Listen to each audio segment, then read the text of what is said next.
job. I watched you on Okay. television. How are you? Well, thank you very much. We're going to have a little session today on the ambassadors. It's a group of people that were selected. They're doing very well. They're very far along in the process.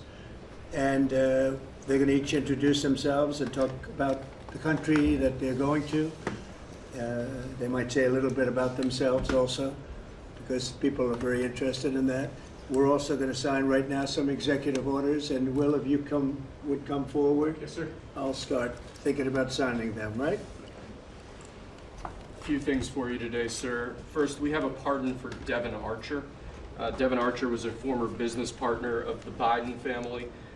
He was prosecuted relating to a fraud investigation, but notably the tone and tenor of that prosecution changed dramatically after he began to cooperate with congressional investigators and serve as a witness against Hunter Biden and the Biden family. We believe that was an injustice, and therefore we're asking you to pardon him. And many people have asked me to do this. They think he was treated very unfairly. And I looked at the records, studied the records, and he was a victim of a crime, as far as I'm concerned. So we're going to undo that.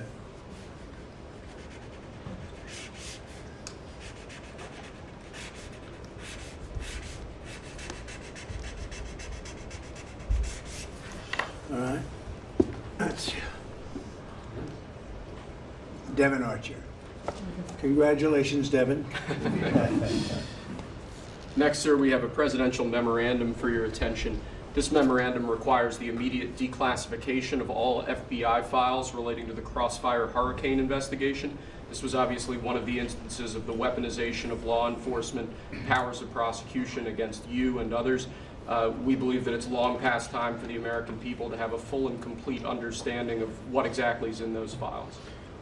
Which gives the media the right to go in and check it. You probably won't bother because you're not going to like what you see. But this was total weaponization. It's a disgrace. Should never happen in this country. But now you'll be able to see for yourselves, all declassified. Is that correct? Would you Yes, sir. say?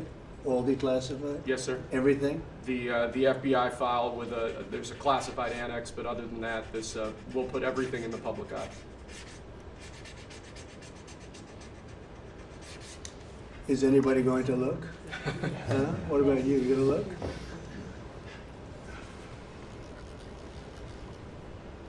And frankly, the FBI should be ashamed of themselves, and so should the Department of Justice, and so should Biden. Okay? Next, sir, we have an executive order for your attention. We've taken action against a number of law firms that have participated either in the weaponization of government, the weaponization of the legal system for political ends, or have otherwise engaged in illegal or inappropriate activities. The law firm of Jenner and Block is one of these law firms. This is a law firm that, as you know, employed Andrew Weissman after he came off of the Mueller investigation. It's a law firm that's engaged in invidious racially and sexually discriminatory practices. It's also a law firm that has participated in the weaponization of the legal system against American principles and values, and we believe that the measures in this executive order will help correct that. And Andrew Weissman is the main culprit? He's certainly with respect to this firm. He is one of a number of reasons that we believe this executive order is warranted. He's a bad guy.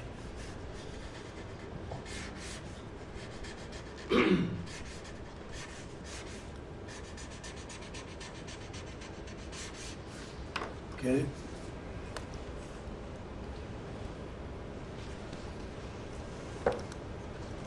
Next, sir, we have an executive order for your attention relating actually to government payments.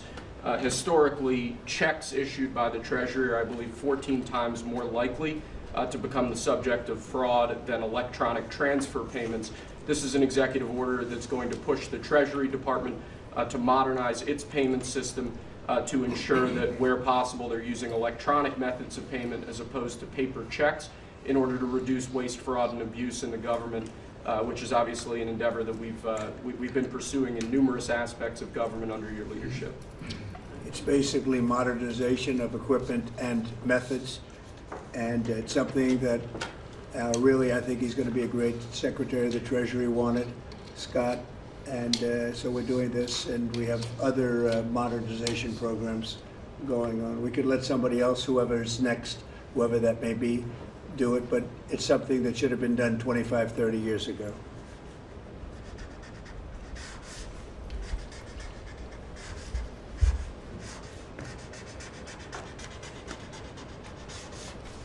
Okay.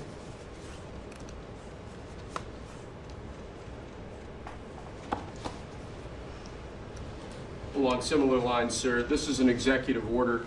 We're calling it Protecting America's Bank Account.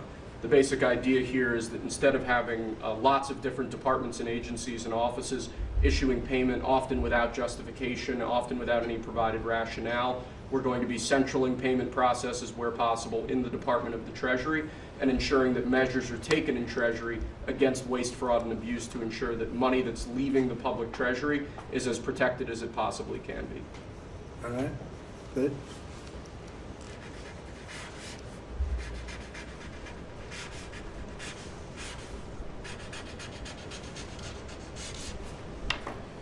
Many of these things should have taken place decades ago or longer. Lastly, sir, we have an executive order for your attention on the very important subject of election integrity. We believe that this executive order is the farthest reaching executive action taken in the history of the Republic to secure our elections. Among numerous other aspects of this executive order, this is going to cut down on illegal immigrants on the voter rolls, ensure that the Department of Homeland Security and the data that they have available is being fully weaponized to ensure that illegal immigrants aren't voting. This will include a citizenship question on the federal voting form for the first time.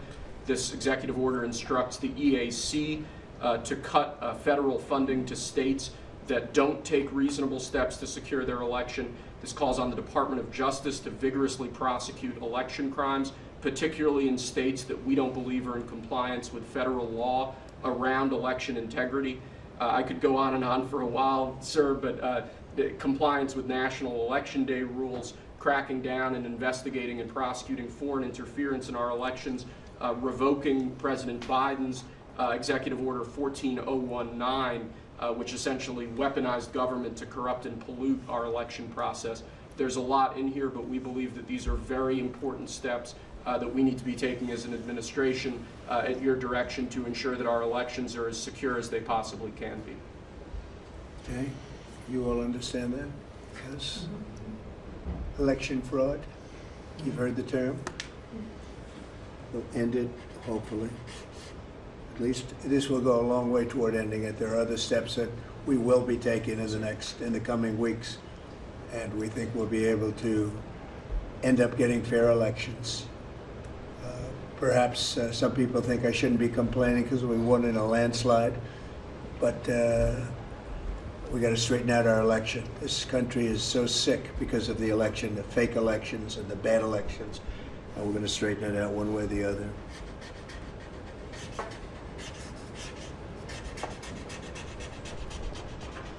And it's an honor to sign this one. To sign all of them, but to sign this one is a great honor.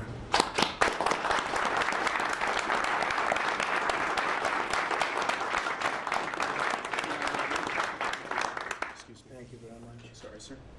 So we're going to go around the room a little bit quickly, and we're going to introduce these very outstanding people. They've had, in all cases, outstanding careers. They're very incredible people that are going along as rapidly as the system can go along. We're ahead of, I guess, anybody else thus far. So I want to thank John Thune.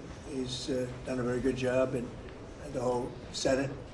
We're being delayed as much as possible by Democrats, but that's standard. It gets to be just standard. But the process is moving along very quickly. So, Sergio, just say hello, and then we'll introduce everybody. Absolutely. Sergio Gorham, Director of Presidential Personnel. It's been an absolute pleasure again to know every one of you every step this way. As the President said, we're at a record pace. We have more nominees today from the Senate than at any previous point, over 70. And that's a record in 2 months. And we're proud of that. And we're determined to ensure the world has America First patriots in all of our posts.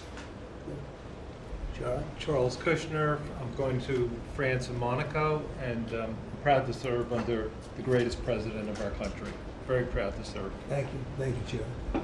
James Blair, honored to work here in the White House as Deputy Chief of Staff. And Mr. President, I think that all of these successful people would want to go serve the United States under your leadership as a testament to your vision and leadership. Thank you, James. I'm David Perdue. I'm going to the People's Republic of China, and it's my honor to represent President Trump, people of America, and represent our interests and values in China. I'm Leah Campos. I'm going to represent the President in the Dominican Republic. Mr. President, thank you for the honor to serve you in the Republic. Thank you. Thank you. Mike Waltz, National Security Advisor. Look forward to working with every one of you on behalf of the President, his leadership, and the American Thank you. people. John Arrigo. I am going to the Republic of Portugal, and I'm very excited to do so and serve on what I consider one of my closest friends and one of the best presidents this country has ever had. Thank you. Kevin Cabrera, nominated to be Ambassador to Panama. It truly is an honor, President, to be part of your administration. Thank you. Tom Barrett, nominee to the Republic of Turkey. Delighted and honored to be with you, Mr. President, in that host country, which is one of the most ancient in civilization, is in search for your peace, prosperity, and security program. Thank Good you. place.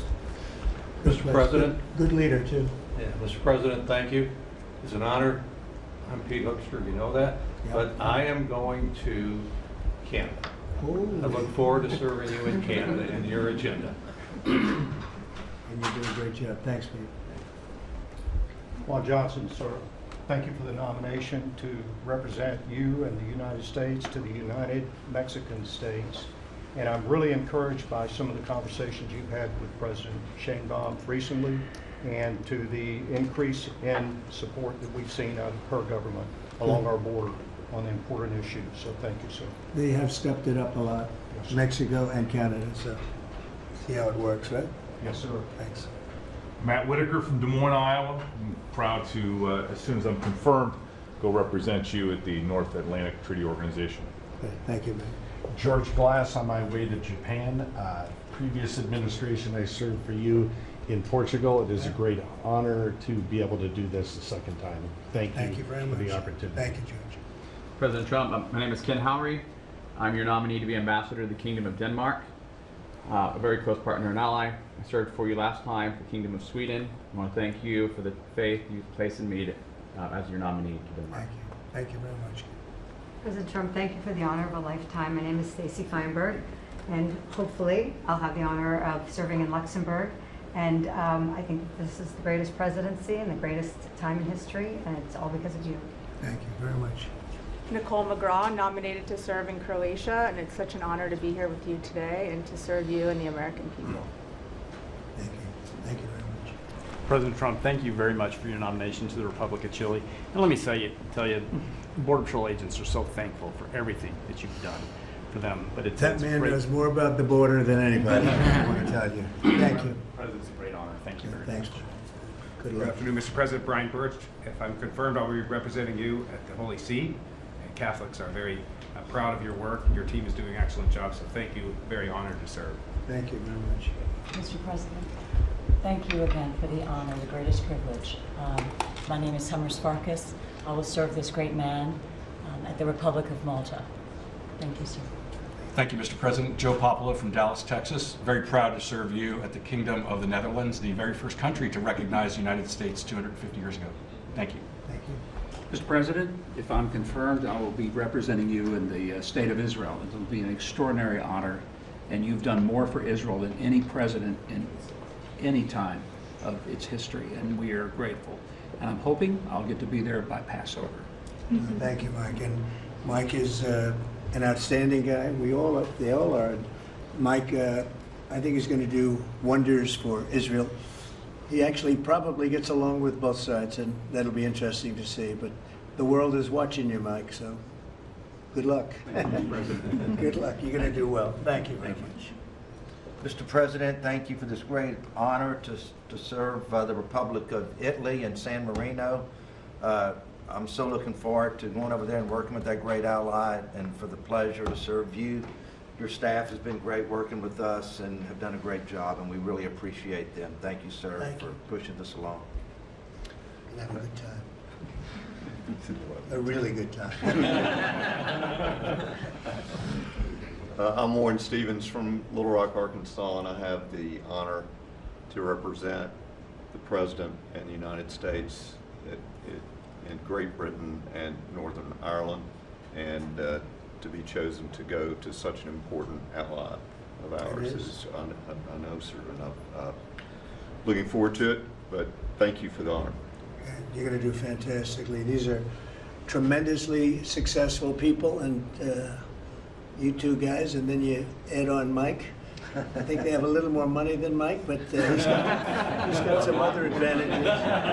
He's got some other, like upstairs, he's got some big advantages. Yeah, he does. It's very exciting. It's really exciting to have all of you. Would you have any questions, media, for the people that you just saw?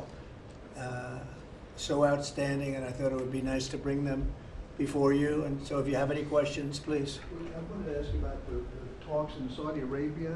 It sounds like you made some progress on a Black Sea ceasefire. Yeah. Could you update us on that? What happens now? So we've made a lot of progress on two fronts, on both sections that we call them sections, but they're much more than that, Russia, Ukraine, and also the Middle East, and we'll see what happens. We're in deep discussions with Russia and Ukraine, and I would say it's going well, but it's a situation we should have never had to even think about, should have never happened.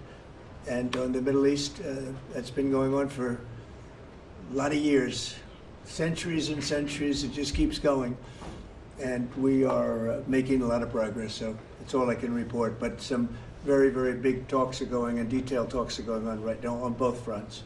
Mr. President, you said that your national security advisor learned a lesson after a reporter... Wait a minute, excuse me, I didn't pick you. Go ahead. Mr. President, the ceasefire agreement that was broken today allows for third-party countries to help implement the agreement. What does that look like, and who's going to be involved? The ceasefire agreement? Yes, the maritime ceasefire agreement between Russia and Ukraine. Well, they're going to get together. Look, it's they agreed to something, and it got broken. There's tremendous animosity. There's a lot of hatred, as you can probably tell, and it allows for people to get together, mediate it, arbitrate it, and see if we can get it stopped, and I think it will. That'll get stopped. What countries are you looking to work with, sir, to help implement and monitor that ceasefire? We have other countries involved, and they're involved very strongly in the process, and that'll be resolved. That's actually, as bad as it is, that's the least of the problems. So we'll get that resolved, and we are being aided by other countries too. Yes, please. Yes. Brian? Tomorrow, the subcommittee on DOGE is going to review funding for NPR and PBS. Now, every Republican president has always promised to take away this money that's going to these two public news outlets. If they're successful, I know Senator Kennedy has backed it, Marjorie Taylor Greene in Congress has backed it. Would you be interested in defunding and taking away taxpayer dollars to NPR and PBS? Well, I would love to do that. I think it's very unfair. It's been very biased, the whole group. I mean, a whole group of them. And frankly, there's plenty. Look at all the media you have right now. There's plenty of coverage. I was from a different age, and they spend more money than any other network of its type ever conceived. So the kind of money that's being wasted, and it's a very biased view. You know that better than anybody. And I'd be honored to see it end. We're well covered. Look at all the people that we have here today. We're well covered, and we don't need it, and it's a waste of money, especially. I don't even know what DOGE's recommendation is. I assume their recommendation is to close them up. Well, after they hear all the testimony, I think they're going to make a decision relatively sooner than later. Yeah. But we'll see what that turns Yeah, out. I can't imagine that they wouldn't, because they have found so much waste, fraud, and abuse, hundreds of billions of dollars, and just waste, fraud, abuse. You heard yesterday some of the new things that were found. 22 billion just in environment, billion. You know, if you had 22 million, Warren, it would be nice, but 22 billion put into environmental accounts. One was 2 billion into one account, Stacey Abrams, where they had $100 in the account, and just before I came in, they put $2 billion. And you guys are looking, so you mean 2 million or maybe 200,000? No, $2 billion were put in the account What do you think of that, Mike? Do you think that's a straight deal, $2 billion? Just write me the check, Mr. President. I'll take it with me to Israel. It's it's a horrible thing, and we have so many of those things. So they've done an incredible job, and the country wants to hear it. I think Doge is actually very popular because of what's happening. They're hearing about all of these scams and for big money, tremendous amount. And when you add it up, just hundreds of billions of dollars being wasted, and much of it's fraud. You know, we talk about waste. And it is waste and abuse, but a lot of it's fraud Can I too. follow up on something? Yeah, go ahead, Brian. I just want to follow up on that. If Planned Parenthood is defunded, would you look into the harvesting of baby organs that they've done throughout the years and maybe go after some criminal prosecution on that? Well, I think you're talking about a subject that is a heated subject, and we'll look into it. We're going to look into everything, but that's certainly a subject that's been debated for a long time, and we will look into it, yeah. Mr. President, Some senators have expressed hope that the White House will support a rescission package to codify some of the Doge cuts into law. Where does the White House stand on that? And are you making progress? Which package? A rescission package to codify some of the Doge cuts into law. You know what? It would be great. I think we're going to do that. I think they're going to do it. I think we're also going to be codifying a lot of the executive orders that we've done, which have been very popular. And we're looking at one, I will tell you right now, that I think perhaps will be controversial, but not with the people, and that's sanctuary cities. We're going to end sanctuary cities for some of these jurisdictions that aren't cooperating with law enforcement. They're guarding criminals. They're taking the rights away from the citizens of their state and their city. And we're going to be ending sanctuary cities if we find it necessary to do in certain major areas. And we may just end the entire thing altogether because it's just a way of protecting criminals. And nobody else is benefited by that. And for some reason, Democrats want to keep and they want to shield criminals from being sent back to their countries or being sent to prison. And in the meantime, the crime rate has gone through the roof. Under Biden, it was through the roof. It's starting to come down, but we're taking a lot of people out of here. So we may be presenting you very shortly with a executive order ending sanctuary cities. Mr. President, are you going to change any of the practices that your national security officials used after a reporter was inadvertently added to a group chat about attacks on Yemen? Well, I think it's a question I've been asked now, and I've given a few answers, and they've all been the same. We have an amazing group. Our national security now is stronger than it's ever been. We have had a very successful, numerous attacks on that area. These are people that shoot down ships, not only our ships, ships all over the world. They're shooting down right out of the water and damaging them badly, or they're going down. They're also shooting anything that happens to be flying in the area. We hit them very hard. There was no classified information, as I understand it. They used a app, if you want to call it an app, that a lot of people use, a lot of people in government use, a lot of people in the media use. And I think I'll ask Mike. Mike is here. Do you want to respond to that, please? Yes, Mr. President. You asked about lessons. I think there's a lot of journalists in this city who have made big names for themselves, making up lies about this president, whether it's the Russia hoax or making up lies about Gold Star families. And this one in particular, I've never met, don't know, never communicated with, and we are looking into and reviewing how the heck he got into this room. But I'll tell you what, the world owes President Trump a favor. Under Biden, global shipping was shut down. Pinprick attacks, months between them, our destroyers being fired upon dozens of times. President Trump took decisive action with his national security team, took out the head missileer, knocked out missiles, knocked out headquarters, knocked out communication sites. And for once, as we hear, as you all hear from every one of our allies, thank God for American leadership again. Thank God for American strength. You're a welcome, Lord.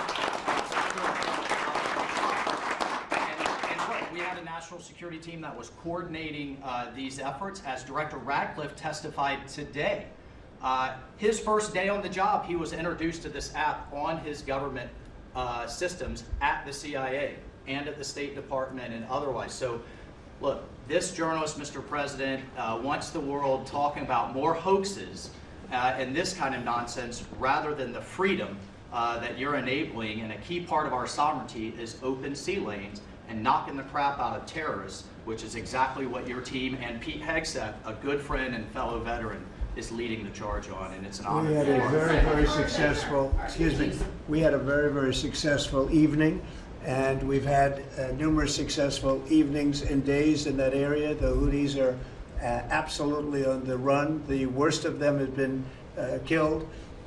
This should have been done a long time ago by Biden, but Biden was an incompetent president. He couldn't do anything. He didn't know where he was going. He had no clue. This guy had no clue. This should have been done a long time ago. As they shoot missiles at ships, randomly shoot missiles at ships, and they make their own missiles. You know, this is not an incompetent group of people. They make their own missiles. They get the missiles also from Iran. It's an offshoot of Iran, another offshoot. You have Hamas, you have Hezbollah, you have the Houthis. You got a lot of stuff going on with Iran. And we sent a letter to Iran. You're going to have to be speaking to us one way or the other pretty soon, because we can't let this happen. But that's an app that a lot of people use, and somebody got on. I mean, happened to know the guy's a total sleazebag. The Atlantic is a failed magazine. Does very poorly. Nobody gives a damn about it. This gives it a little bit of a shot. And I will tell you this, that they've made up more stories, and they're just a failing magazine. The public understands that. He's a very good man. That man is a very good man right there that you criticize so strongly. He's a very good man, and he will continue to do a good job. In addition to him, we had very good people in that meeting, and those people have done a very effective job, and you're going to see it. And it goes on, by the way. It's going to go on. And I think the Houthis wish that it didn't happen, but that's what it's all about. We have to create a safe country, a safe world, and that's what we're doing. Do you worry that national security was put at risk, Mr. President? Of senior officials using signal. Do I plan to ban who? The use of signal to communicate from senior officials. Well, I don't know what this, I don't know anything about Signal. I wasn't involved in this, but I just heard about it. And I hear it's used by a lot of groups. It's used by the media a lot. It's used by a lot of the military, and I think successfully. But sometimes somebody can get onto those things. That's one of the prices you pay when you're not sitting in the situation room with no phones on, which is always the best, frankly. But you know, the best is to be there. In fact, oftentimes I've been in fact, just last week I was in the situation room on something very important, and we had a couple of people hooked up by line, and I said, cancel the line. Sorry, fellas, what you do is we'll tell you all about the meeting, because I know people do get on those lines, whether it's Signal or anything else. Yeah. So are you going to change any procedures as a result of this? Well, I mean, look, we look at everything, and you know, they've made a big deal out of this because we've had 2 perfect months. We are bringing in business. We have another one announced tomorrow, a big one, very big. Like in the history of our country, nobody's ever seen anything like it. And I think probably a lot of people are saying they started by saying it was the greatest first month that a president has ever had, and I think that's true. And now they say it's the best second month, and they had to find something. And this certainly will look at this, but the main thing was nothing happened. The attack was totally successful. It was, I guess, from what I understand, took place during, and it wasn't classified information. So this was not classified. Now, if it's classified information, it's probably a little bit different. But I always say you have to learn from every experience. I think it was very unfair the way they attacked Michael. He's a good person. The person that was on just happens to be a sleazebag, so maybe that's just coincidence. I don't know. But you are going to conduct an investigation. Would it be a problem if the Atlantic released all the text messages if they're not classified? Well, I don't know. I'd have to ask the military about that, because you know, maybe you wouldn't want that. I don't know. I will say this: that from what I heard, the man that we're talking about, who's not somebody that I don't think most people have ever heard of, he left. He found it very boring, and he left early. He got off the line very early. So I can't speak to it other than that. So he's made up a lot of stories, and you know, I think he's basically bad for the country. But it's a failing venture, very failing venture. They're very upset. And a thing like this is publicity for them, but I don't think we should allow people that are very good, like that man sitting right at the end of the table who's done a great job, we shouldn't allow them to be hurt by it. Mr. President, can I follow up on that? Yeah, go ahead. Are you saying you're okay with the continued use of Signal by administration officials? No, that's not what I said. I said we'll look into it, but everybody else seems to be using it. It seems to be the #1 used device or app, whatever you want to call it, and we will certainly look. If it was up to me, everybody would be sitting in a room together. The room would have solid lead walls and a lead ceiling and a lead floor. But, you know, life doesn't always let you do that. In the meantime, the attack itself that we were talking about and discussing has been an unbelievable success. But you will conduct an investigation, is what you're saying into this. We'll look into it, sure. Who's gonna I lead would that look into it, sure. investigation? I want to Is look that into the FBI or who's anything leading like that. I would ask them. It's not really an FBI thing. It's really something having to do with security. Security, like, will somebody be able to break in? Are people able to break into conversations? And if that's true, we're going to have to find some other form of device. And I think that's something that we may have to do. Some people like Signal very much. Other people probably don't. But we'll look into it. I think, Michael, I've asked you to immediately study that and find out. If people are able to break into a system, now in this case it wasn't that this attack was going on and nobody found out anything. And again, the person that was on, as I understand it, he left very early because he didn't find it very exciting. But I think it's something you should look into. Yes, sir, we are. We have our technical experts looking at it. We have our legal teams looking at it. And of course, we're going to keep everything as secure as possible. No one in your national security team would ever put anyone in danger. And as you've said, and we've repeatedly said, the attack was phenomenal and it's ongoing. But the media wants to talk about everything else except for the hostages you're getting out of the Middle East, Iran on its back foot, sea lanes getting reopened, peace in Europe. As we just saw today with the Black Sea ceasefire, we were just on with Steve Witkoff, myself, our team in Saudi Arabia. They want to talk about all this other stuff except for your amazing successes and the successes of your team. One of the other things, and sometimes you have to move very quickly, and there are other devices that are very good, but they are very, very cumbersome, and you're not able to use them and from a practical standpoint. So all we can do is find out the best we have with modern technology. They'll probably get better over the years. Yeah, go ahead. Sir, on the Black Sea, so the Kremlin has said that there were several conditions that would need to be met for this agreement to happen. This includes sanction relief for banks and some companies. Did the U.S. agree to all of those conditions that they laid out? They will be looking at them, and we're thinking about all of them right now. There are about 5 or 6 conditions. We're looking at all of them. The White House has said that it's looking into how a journalist got added to that Signal chat. Is it possible that there could be a firing of even a lower mid-level official once that person is identified? About what? About the Signal chat that we've been discussing. We've pretty much looked into it. It's pretty simple, to be honest. It's not. It's just something that can happen. It can happen. You can even prepare for it. It can happen. Sometimes people are hooked in and you don't know they're hooked in. They're hooked into your line and they don't even mean bad by it. But it's not a perfect technology. There is no perfect technology. The really good ones are very cumbersome, very hard to access. And I think we're going to look at, we always want to use the best technology. This was the best technology for the moment. But again, it wasn't classified, so they probably viewed it as being something that wasn't that important. And it obviously, with the attack being, I mean, I don't know if it's been read out to you yet, but that attack was a tremendous success for the U.S., a tremendous success. Who said the information, Go ahead, was please. not classified? Do you think that Mike Waltz made a mistake, and does he need to apologize? No, I don't think he should apologize. I think he's doing his best. It's equipment and technology that's not perfect, and probably he won't be using it again, at least not in the very near future. What do you think? That's sir. I agree with you. Let's get everybody in the room whenever possible. A lot of times you find out defects by exactly things like that, but I don't think it's something we're looking forward to using again. We may be forced to use it. You may be in a situation where you need speed as opposed to gross safety.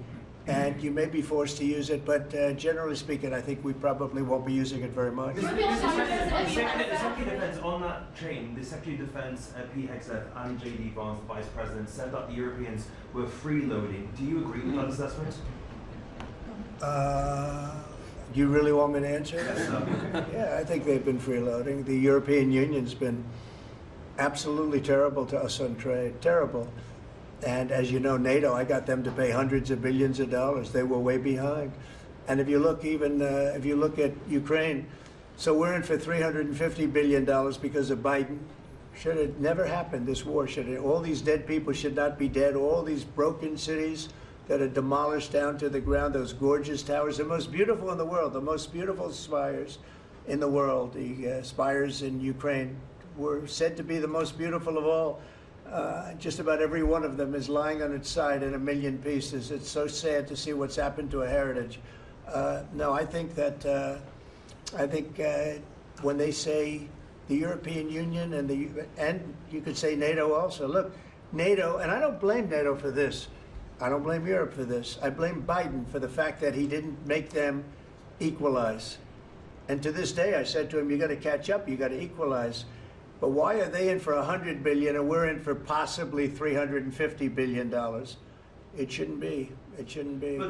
And you could say more important for them because we have an ocean in between. So, you know, it's one of those things. You'll be seeing Liberation Day. I call it Liberation Day in America. You're going to be seeing it on April 2nd. Didn't want to do it on April 1st for the obvious reason, April 2nd. But you'll be seeing tariffs. And I think I've been very fair. I have them set, but I think I've been very fair to countries that have really abused us economically for many, many decades. Mr. President, who told you that information was not classified? Another question? Which of your national Please, security go ahead. advisors Just told you following that? up on your comments on the economy, there is reporting that consumer confidence fell for the fourth straight month.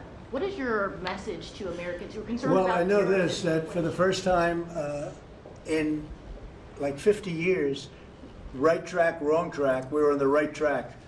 And I think people see that. And if you look at prices, prices are way down. You know, when I first came here, the first time I met with you people officially, they were screaming at me about eggs. I said, I've been here for a week and I'm being yelled at about eggs. Egg prices have come down 45, 50% in the last week and a half. And our Secretary of Agriculture has done a great job. As you know, Brooke, she's done a fantastic job, and others working with her have done a great job. But we brought eggs down at a level that nobody thought we could get at. I inherited that situation, and I inherited a grocery situation. The groceries went way up, an old-fashioned word, but it's a very descriptive word. Groceries have gone through the roof. And I used to campaign on it. I used to say, we're going to get groceries down, and we have got it down. I watched a certain newscast over the weekend, and a congressman, Democrat congressman, said, well, Trump's done a lot, I agree. He's been great on the border, he's been great on the military, but you know, he hasn't brought prices down. That's false. Gasoline's way down. Eggs are way down. Groceries are down, very substantially, but down. Almost everything's down. Now, I'd like to see interest rates come down a little bit, and you're going to see billions of dollars, even trillions of dollars coming into our country very soon in the form of tariffs, because we were abused by presidents that, frankly, in all fairness, it wasn't their expertise, but they had no idea what they were doing. Mr. President, you say tariffs will create more jobs here in America. Oh, So yeah, sure. It's which going to states- agree. which It'll states it'll create a lot of money and more jobs. But if you look, so in the last, these gentlemen would know about it, and ladies, because some of the ladies are great businessmen in this room that are becoming ambassadors. Great, really great, top of the line. When you look at the number of companies that have said, like, we're close to, I would say close to $4 trillion. We never had numbers like that.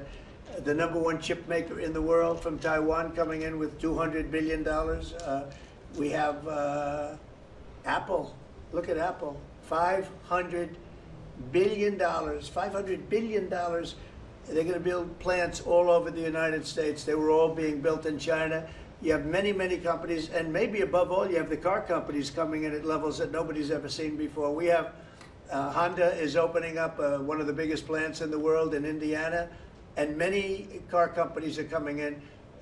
We have AI. We're leading China by a lot in AI, and we're going to keep it that way because we've made it very good for them, and we're going to protect them. Once they're here, we'll protect them through taxes, through incentives, and also through tariffs. Thank you very much, everybody. Thank you very much. Thank you.